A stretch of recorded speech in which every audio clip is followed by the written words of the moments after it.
Been a while since I've been on a walking path on the side of a highway. So right now I am going to do that.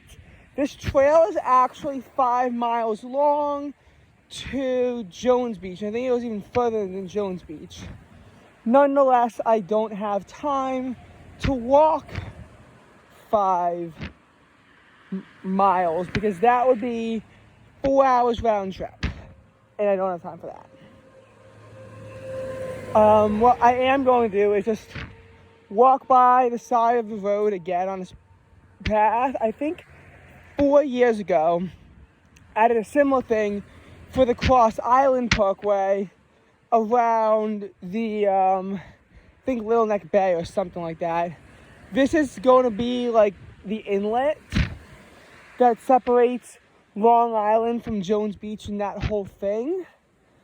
And yeah, I'm kind of curious to see what it's like walking on this kind of a path.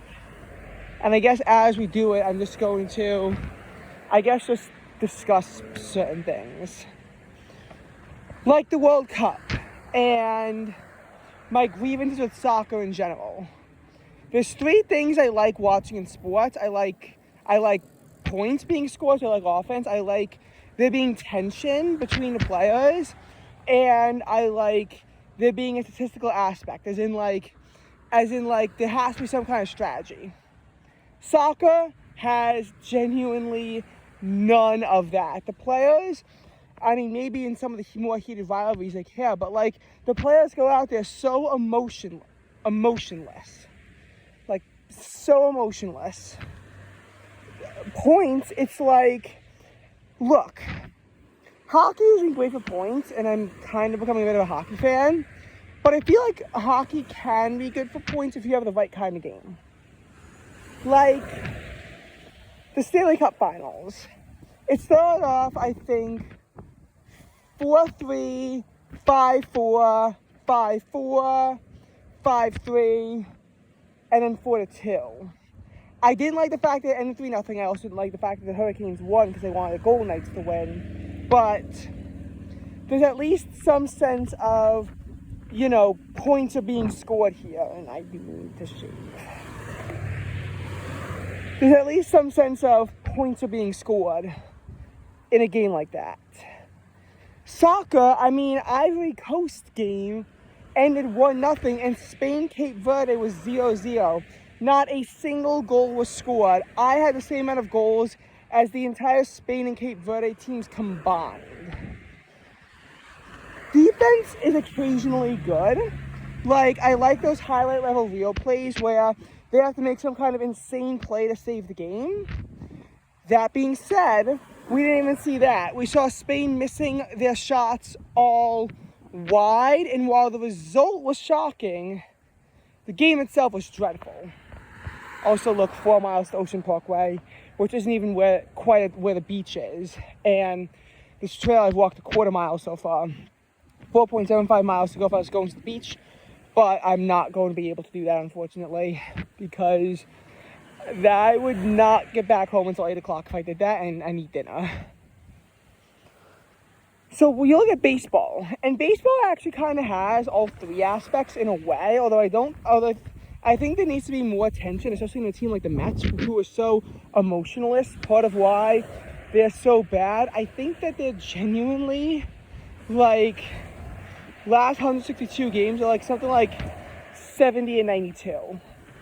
And they are just a dreadful baseball team. Although they've gotten a little bit better. So we'll see how they can handle the Cincinnati Reds again. But you have points and you have good defensive plays in the outfield, and you can still score points. And there's a lot of strategy and statistics involved into baseball. David Stearns uses his analytical tools too much, but there's a lot that goes into something like baseball. Football definitely has all 3 aspects of it. Basketball doesn't really have strategy, and there's not a lot of close games because I consider 4 points to be the cutoff of a close game. But there's a ton of points. You know, a game might feature about 200 points on average between the two teams combined, and it also there's definitely a sense of tension. Although I feel like it's not as much. Hockey has the tension aspect, and it has more points than soccer. Soccer, again, a lot of games are scoreless. Also in hockey, baseball, and basketball, there's guaranteed to be a winner. Soccer does not make that guarantee. I mean, football doesn't either. But in football, with the way the overtime rules are, it is rare to end up in a tie. In the last 3 seasons of the NFL combined, we've seen exactly one tie. It was when the Green Bay Packers took on the Dallas Cowboys on September 28th, 2025, in a game that ended in a 40-40 tie. Partially on some dumb coaching by Packers head coach Matt LaFleur, who kind of threw away his team's chances at a win, and honestly gave them a loss and not even a tie. And I've always said that in the NFL, there needs to be something to prevent a tie. Of course, I don't know what it is. You can't really do a shootout unless you do something between the two kickers, which I actually would support, but would probably be dreadful. You can't do like any kind of shootout. I guess you just need to do more overtime periods until there's eventually a winner. Because I do hate the fact that there's ties. But the high-scoring nature of the NFL makes ties unlikely. Not to mention, oftentimes, if possible, teams are going to play for the win rather than play for a tie. Especially when you're an underdog on the road, where playing for a tie is basically suicidal. Soccer has ties all the time. And this allows many teams that aren't that good, like Cape Verde, to play for the tie, which we saw a lot of. They had like one opportunity to win, but they were really just playing for the tie. But here's the thing, tying is like kissing your sister. You don't play for a tie unless you absolutely have to. Now, look, in the NFL, in almost all cases, if a team doesn't desperately need a win and can handle a tie, and they're down 3 in overtime, and they're at the opposing team's 33-yard line, and there's 3 seconds left, unless a tie is as bad as a loss, then absolutely they should kick the 50-yard field goal to attempt to tie the game and not win it on a Hail Mary. The chances of winning the game are very low, and if a tie is better than a loss, I'd say at that point take the tie. But it shouldn't be something that you play for. I find it a bit cowardly when teams play for overtime in general, but playing for a tie is generally bad. Now, of course, if a team scores a field goal in overtime with a minute left, you might not have time to play for the win. In that case, playing for a tie is probably better. But although I feel like that would be almost impossible, because that means the team would need to have a 9-minute long opening drive, because, well, otherwise the game would be over if they had already had possession and then they score. That's how the OT rules work. But I digress. I digress. So in the World Cup, we saw teams play for the tie, and look, they do kind of discourage it in the sense that a win is worth 3 points, a tie is worth 1, and a loss is worth 0. So a tie isn't a half win, it's only a third of a win for both teams. So it really does weaken both. But I'm kind of opposed to the idea of having a tie altogether. I think 30-minute overtime period, and then a shootout, or maybe just a shootout, but it should end with a decisive winner. And later World Cup games do, but the earlier World Cup games and many other soccer games don't. Like group stage does not allows for ties, and that's dumb, especially in a sport where by nature 50% of games are going to end in a tie, because of how low scoring they are. I don't know if I said it before, but the ideal soccer game, in my opinion, should be 4-3. Closely contentious, healthy mix of offense and defense, and not a tie. Yet, so often we see 0-0 slop, where usually it's one team completely imploding. Like Spain missing like 50 wide open shots, I think I saw. I saw a ton of missed shots in just the last 18 minutes of gameplay alone. And that's why the World Cup is so dreadful, because you're basically just watching teams run around and kick the ball around, sometimes aimlessly. I don't know what they're doing half the time. I saw some volleyball-like moves in that too. It's just dreadful to watch.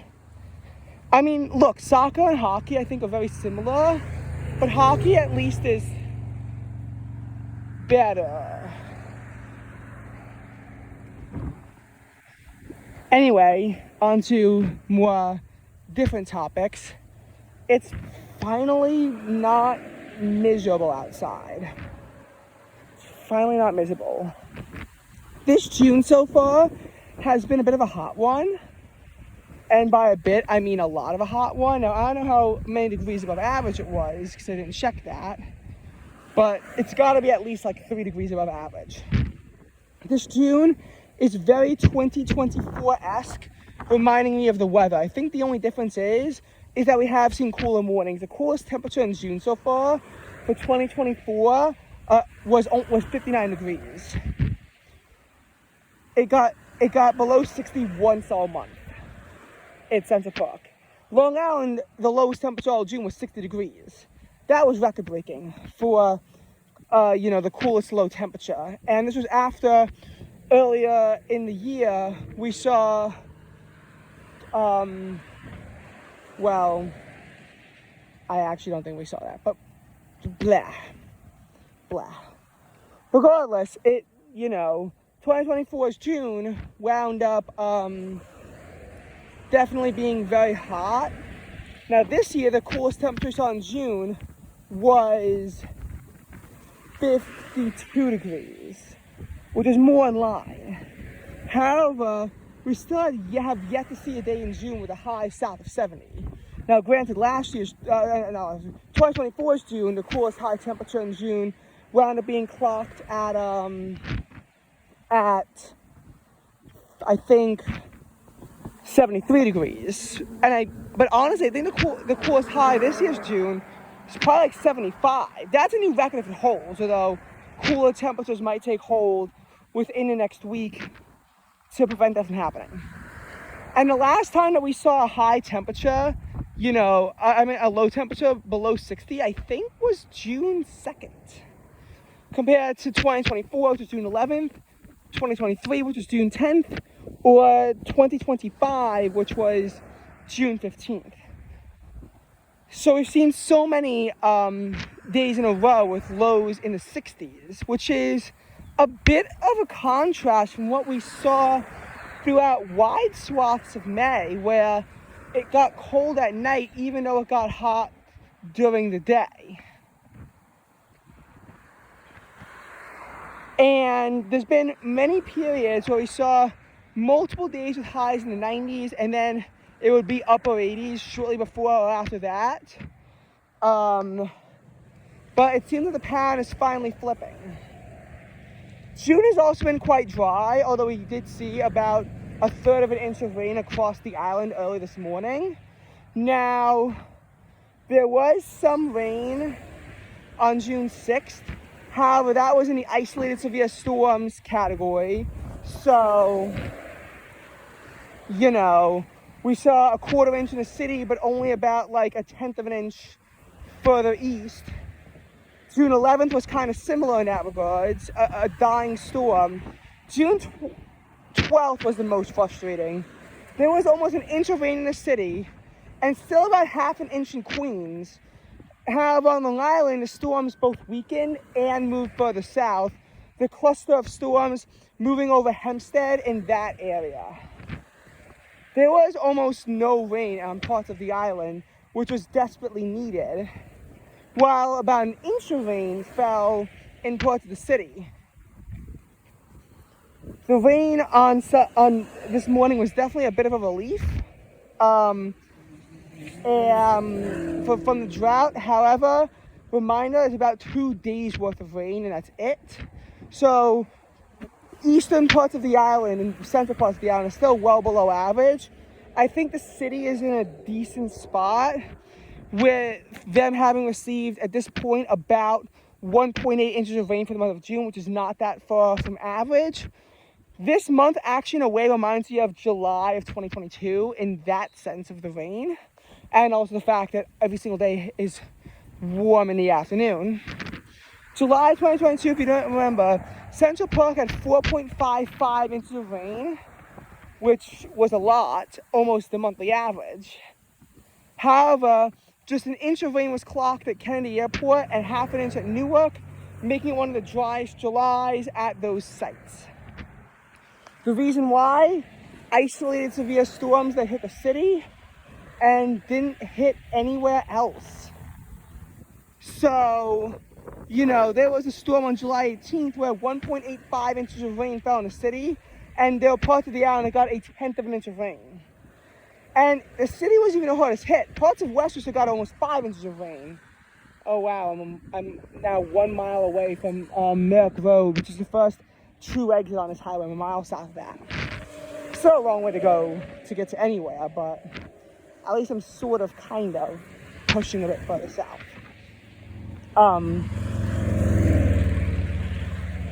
Now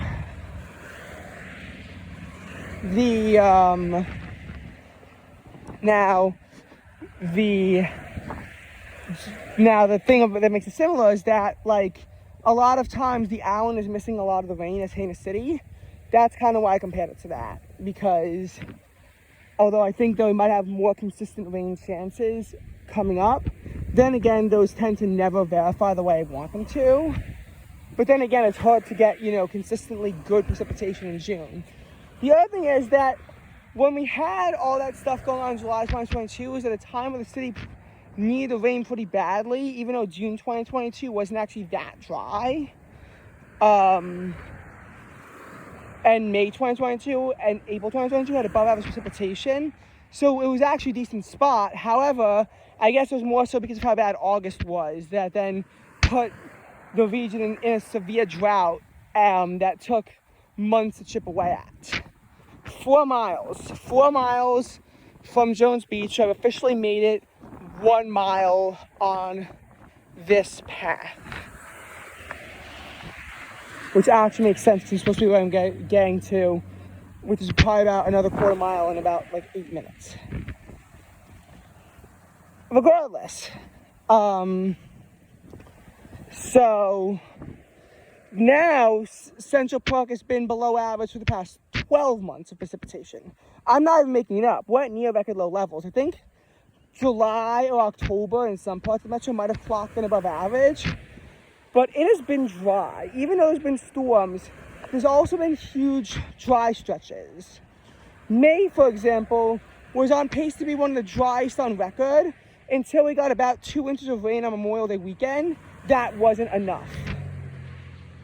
And then that was the last rain that fell all month until June 6th. April, also on pace to be well below average, and then there was about 1.5 inches of rain on the last weekend of May, and then about another, half inch on the 29th. Still not enough to undo the damage. It just lessened it a little bit.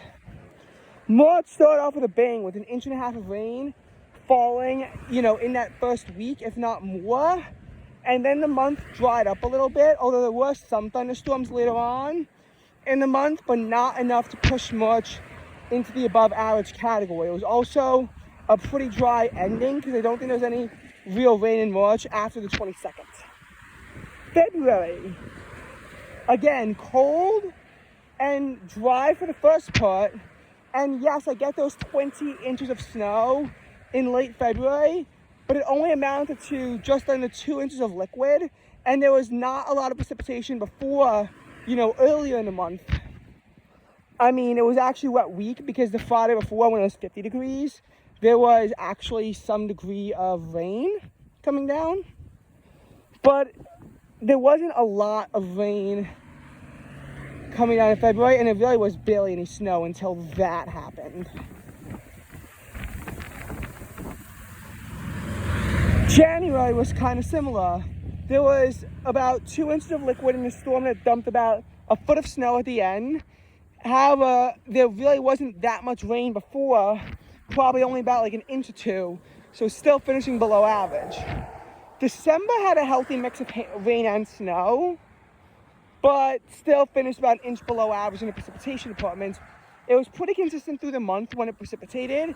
It just wasn't quite enough. I remember November actually being a very dry month. I can't exactly remember why, probably because of that painfully dry stretch from the second weekend in November, pretty much until like Thanksgiving break. I don't remember exactly why that happened, but it was dry for a huge chunk of November. October was actually the closest, if not for July, maybe one of the two, to being at the average.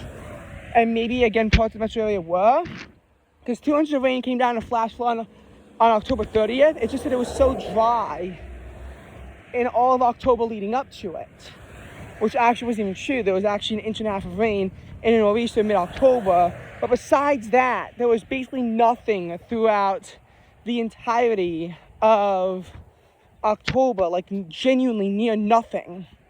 And that's what led the month's precipitation to be so poor. September started off with a bang. Started off with 2.2 inches of rain the first week, and then there's about a half inch for the rest of the month, pushing it below average. August had 3 storms worth about 3/4 of a rain each, but that was it. No other precipitation in the month whatsoever. Oh, close to none. July, you had 1 storm with, although this is the one where, again, eastern parts of the island actually had more rain. In the city, you had 1 storm with about 2.5 inches of rain in July. Besides that, just an inch and a half combined. And then June, only, 2 inches of rain last June. May 2025 had 6.5 inches of rain, so actually well above average. But that was the last time we saw a wetter than average month for the entire metro area. And, for Central Park at least, since September 2024, May and March 2025 and December of 2024 were the only months that were above average in the precipitation department. We still have not really recovered from our mega drought period in late fall 2024, throughout fall 2024, really going from the 20th of August until the 20th of November at its peak. And the effects lingered on for a while. There wasn't enough precipitation to really offset that, especially when we've seen historically dry months since then, like January 2025. And even when we did start to make somewhat of a recovery, this prolonged dry period would just put New York City back in severe drought, and a moderate drought is in effect for Long Island. And I always thought that UD was generally worse off, but now I'm not sure. Regardless, this is my vlog, and I hope you enjoyed.